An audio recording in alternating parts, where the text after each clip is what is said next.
How long were you with Daniel? 2 years. Why? Then you deserve to see what he's been hiding from you. Check his other phone! The bride's voice was barely above a whisper. It cut through the music, the laughter, the clicking of glasses like a blade. Amara froze. The hall was glowing. Gold light dripped like stars. Soft music playing. Guests smiling. Camera flashing. Everything looked like a dream. But in that moment, it felt like a trap. What did you say? Amara asked, her voice tight, her finger instinctively tightening around her. The bride came smiled faintly for the cameras as she leaned closer. I said, check his other phone. Then she pulled away, lifting her champagne glass as if nothing had happened. And just like that, the world shifted. Amara hadn't planned to attend the wedding, not his wedding, but life has a cruel sense of humor. 2 years after Danny disappeared from her life, without closure, without explanation, without even a proper goodbye. She saw the invitation online. Dane and Kemi getting married. Her chest tightened when she saw his face again. That same warmth that once made her feel safe. What a dangerous illusion that had been. Her friends begged her not to go. Why would you do that to yourself? They asked. But Tamara needed answers, closure, or maybe proof that she had imagined everything. 2 years ago, Daniel had been everything. The kind of man who made promises feel real, the kind who stayed on the phone until she fell asleep, the kind who showed up when it mattered. I am not like other men, he told her once, brushing a strand of hair from her face, and she believed him. God, she believed him. Until one day he vanished. Calls went unanswered, messages unread, no explanation, nothing. It was like he had been erased, and Amara was left to pick up the pieces of a love that suddenly felt like a lie.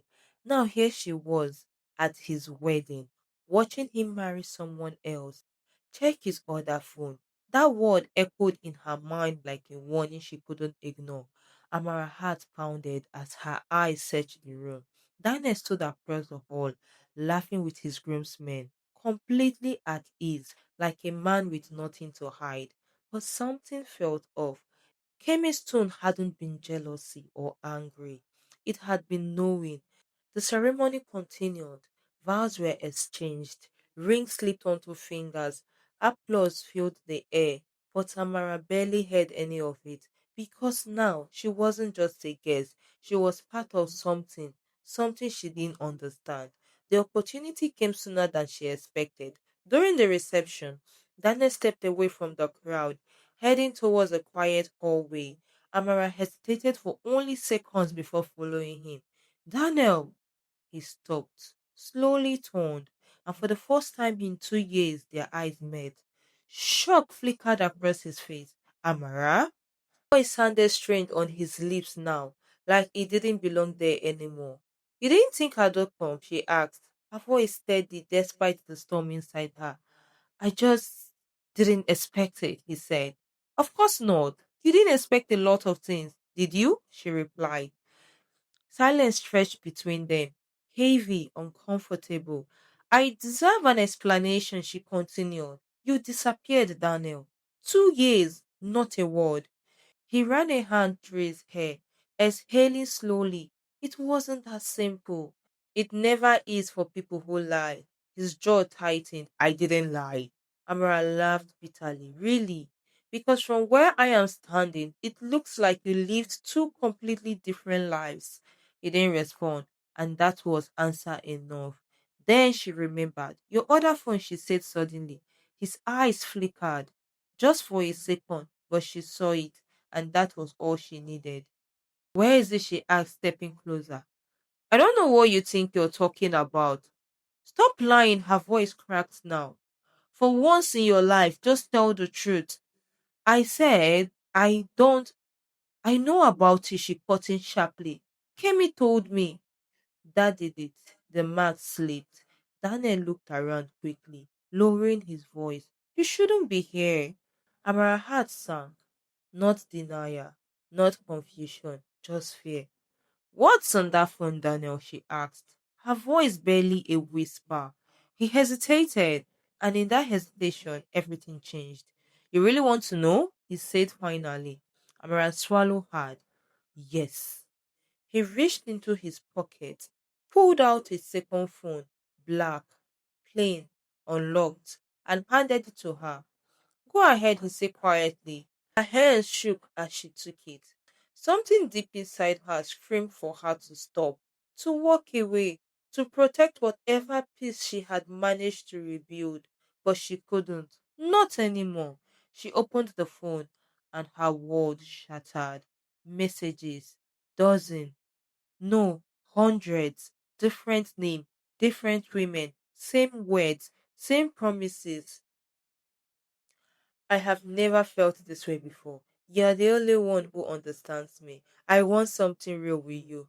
Amara breath hitched. It was like reading her own past, repeated over and over again. She wasn't special.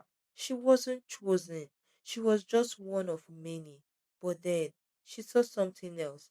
Photos, screenshots, record. Her confusion deepened. What is this? She whispered. Daniel didn't answer immediately. When he did, his voice was colder than she had ever heard it. Insurance, he said. Amara looked up slowly. What? People are predictable, he said calmly. They lie, they cheat, they pretend. So I keep record just in case. Her stomach turned. In case of what? In case I need leverage, he said. The room felt like it was closing in. This isn't just cheating, she said, her voice shaking. This is manipulation, blackmail. Daniel didn't flinch. You see it that way, he said. Amara stepped back, horror flooding her veins. I loved you, she whispered.